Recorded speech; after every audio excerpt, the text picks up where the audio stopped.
Tout à l'heure, Adrien Quatennens disait que finalement, ce n'était pas un problème de casting, que finalement, peu importait la personnalité qui était nommée à ce poste pour remplacer François de Rugy. Le problème, c'est la politique du gouvernement. Êtes-vous de son avis ?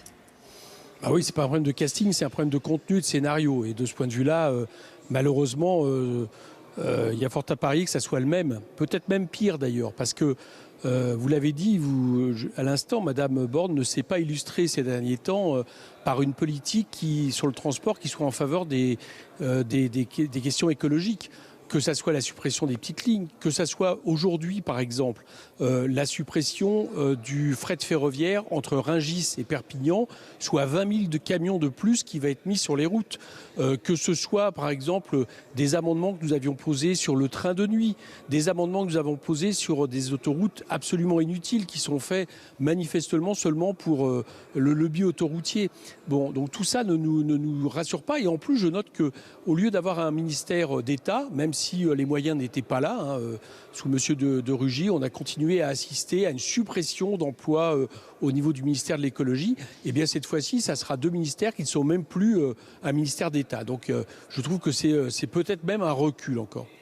Mais est-ce que, Éric Coquerel, le fait justement de cumuler ces 2 fonctions, ces 2 casquettes, ministre de l'Environnement et ministre des Transports, par le passé, on a vu qu'il pouvait y avoir des points de vue très différents au sein d'une même équipe gouvernementale. Là, finalement, c'est peut-être une façon de faire avancer les dossiers plus rapidement et en conciliant tous les points de vue.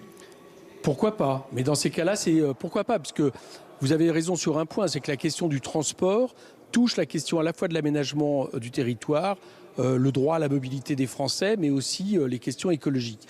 Mais dans ces cas-là, il faut avoir les moyens. Or, je vous le répète, et là je ne vois pas dans ce qui s'est passé au niveau de la loi finances, dans la loi de finances à venir, le ministère de l'écologie a perdu 24 000 équivalents temps plein en 10 ans. Je ne sais pas si vous vous rendez compte. Et là-dedans, je ne compte pas les opérateurs comme Météo France et d'autres opérateurs moins connus, mais qui sont importants au niveau du domaine de l'écologie. Donc, si on ne donne pas les moyens, si on ne met pas le paquet sur un grand ministère qui de facto deviendrait un des ministères les plus importants du gouvernement, parce que la question est essentielle, en réalité c'est de la communication, c'est de l'affichage.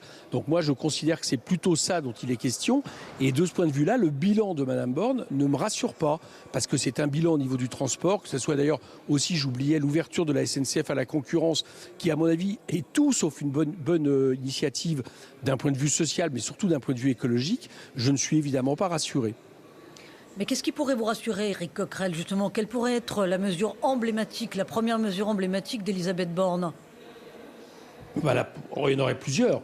Ça serait, par exemple, déjà de revenir sur les suppressions d'emplois de son ministère, de se battre pour ça.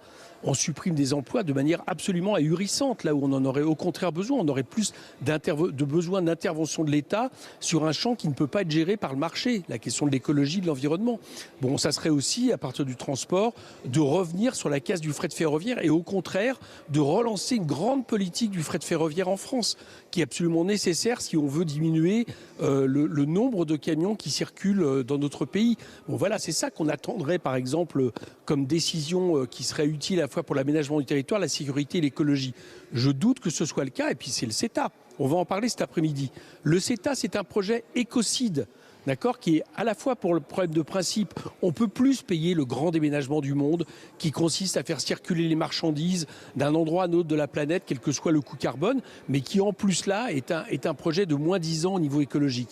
Ça serait qu'elle s'y oppose au lieu d'accepter de le valider. Voilà, je ne crois pas que c'est ce que va faire Madame Borne, ni c'est ce que va faire le gouvernement.